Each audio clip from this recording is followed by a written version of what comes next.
So, what is carbon emissions and what are carbon offsets? So, a lot of us are hearing these terms today that company X, company Y, company Z are carbon neutral. They want to be carbon neutral by another 5 years, another 10 years. So, what is this carbon neutrality and how do companies achieve this? For us, what is important to know is what is carbon emissions first. So we know that fossil fuels emit when they're burnt, they emit actually carbon dioxide as a byproduct of combustion, and this is a well-known, well-documented greenhouse gas.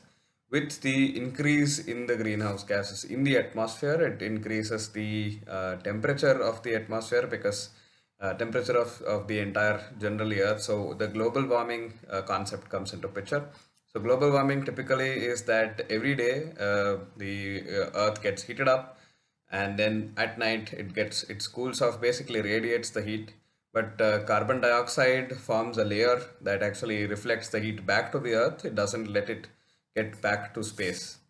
So this energy comes back to the earth and generally heats up. The energy is put back to the system and doesn't let is not escaping. So we need greenhouse effect generally, but an increase in greenhouse effect is going to increase the temperatures.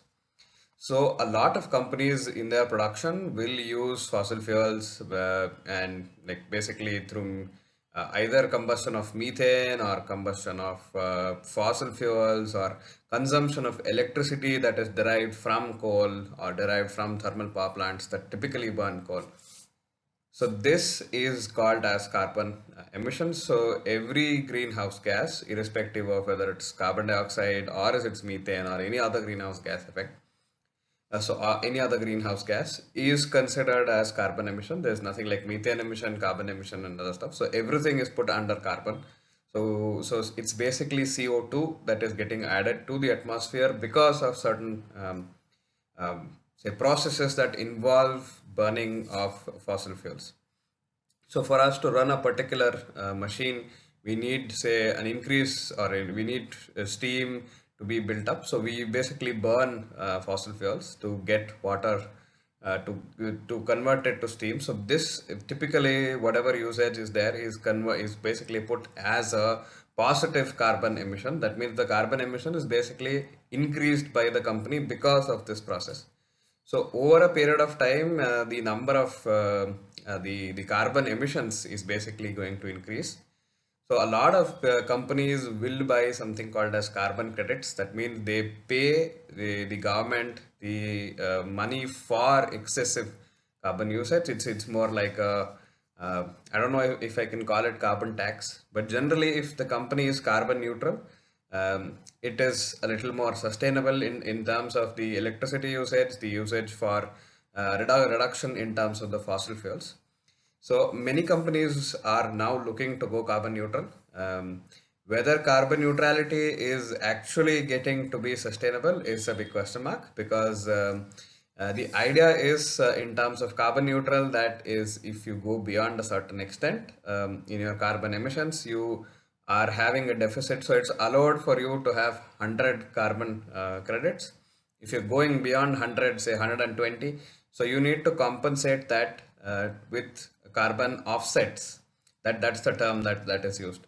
So company XYZ produces maybe 100 carbon 100 kgs or 100 quintals of carbon emissions. Nobody just can produce 100 units because it's easy to have 100 units just because just with a small burning of fossil fuels. So many of these companies emit, especially the production companies, emit carbon in kgs and in tons. So it is a huge amount of carbon dioxide that's put into the atmosphere. So when terms of carbon offset comes in, so carbon offsetting, a lot of companies will have carbon bonds. They'll buy the bonds. There are other companies that will effectively say that we will absorb the carbon that's being emitted by you through different natural processes, and we will reduce the amount of carbon dioxide in the atmosphere, thereby reducing global warming, thereby reducing the greenhouse effect. thereby also making your products a little more sustainable and a little more greenwashed, as we say it. So, what is greenwashing? Greenwashing is basically the telling you a concept that a particular product is actually sustainable, is actually environmentally friendly, but in effect, they are not. So there are processes involved. There's basically a cover up, or just basically great advertising that things are amazing, things are sustainable, things are environment friendly. So that is what is called as greenwashing.